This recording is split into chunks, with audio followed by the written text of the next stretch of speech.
Hi, hello, welcome back. Myself Farsana. To summarize what we did in last two sessions, we came up with a way to tokenize using Keras, standardize the format, we came up with embedding using our own word to vec.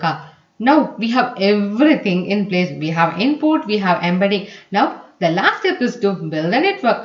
But as promised, today we are going to see fully connected neural network and let's understand what's the challenge we have. As a prerequisite, I suggest refer last two sessions before building the model. In addition to that, please check the neural network analysis. Post-read, do check how convolutional neural network works. But before we dive for today's session, if not yet subscribe my channel, do subscribe. If already subscribed, please hit the bell button so we will not miss the upcoming videos. Now, let's start building the model. Today we are going to build a sequential model. That's the reason I am passing model equal to sequential. The next step is add embedding layer. So what does this top word plus 1? Top word is nothing but our 10,000 words plus 1, which is nothing but the total number of neurons. Embedding vector length is 50. What is that 50? Where we trained our own word embedding of 50 in size. The next is review length is nothing but the 300 word. Embedding matrix. Basically, we take weights of each of these values as a part of embedding matrix. I am passing trainable equal to false, which means weight should not get updated during the model training phase. It means I am telling to the system, don't do any change to embedding. But what is the output of this embedding? Nothing but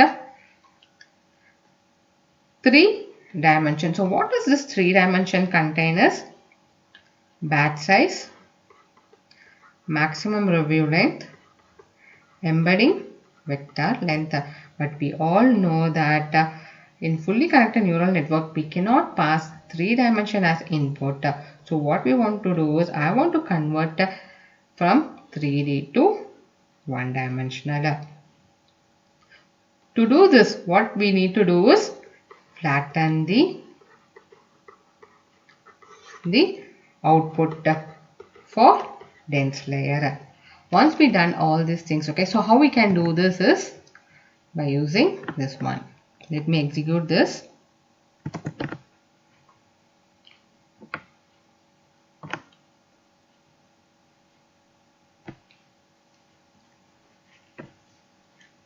Flatten enable us to bring down the dimension of the prepared data. Dense layer is for fully connected layer. We use dropout, which is required to avoid overfitting and make the model generalized. We have used sigmoid because output variable is binary, nothing but 0 or 1. Let me execute this model.summary. Now let's analyze what's this all about summary. Here the output shape is 300 or 50. So what it means, for every 300 words, okay, we have 50 word embedding. How come this, what is this 550? This is the number of weights to the incoming layer, nothing but 10,000 plus 1 into 50 embedding. So this is our row, this is our column, which we already discussed in our previous session, and we all know that I passed trainable equal to false. In case if I pass trainable equal to true, what will happen?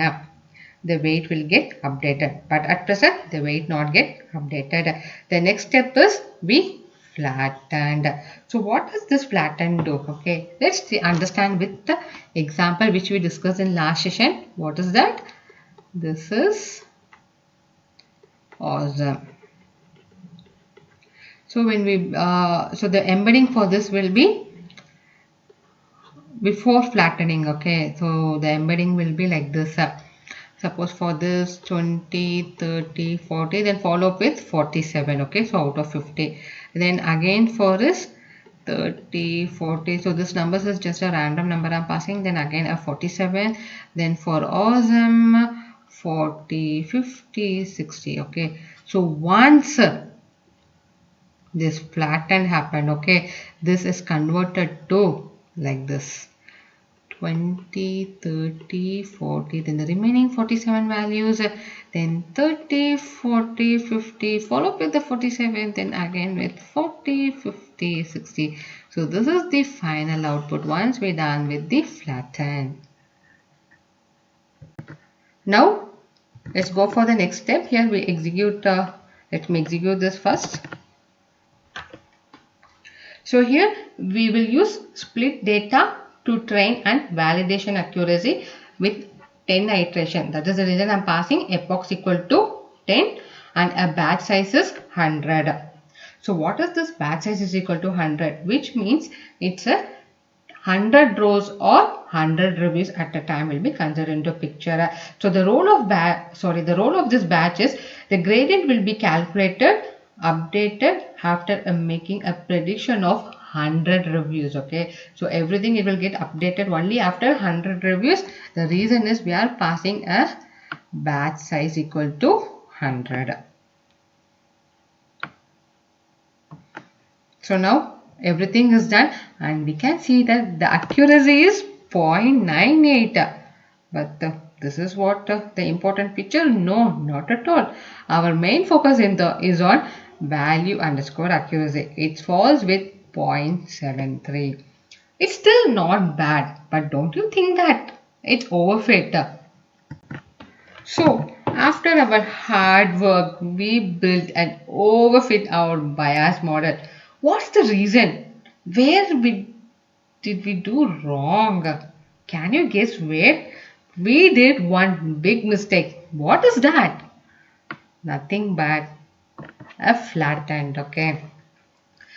Flatten the dimension is the biggest mistake. The moment we flatten, we distorting the representation of a word. Means here the context is lost. This 50 words corresponding to this means this. After this 50 words corresponding to is. Then this 50 words corresponding to awesome. So how the context should read? The first 50 is for this, next 50 is for is, and the next two awesome. We missed this the moment it got flattened. It's just a bunch of numbers now. The problem here is understanding the context. That is the reason we are facing the problem. This is the primary reason why we are not using fully connected neural network for image classification or text analysis. So the main disadvantages of a fully connected neural network, which is not good for 3-dimension. Here it disturbs the spatial information. So what is the spatial means? It's a position of words or a mapped numbers. So the next step is how to overcome this.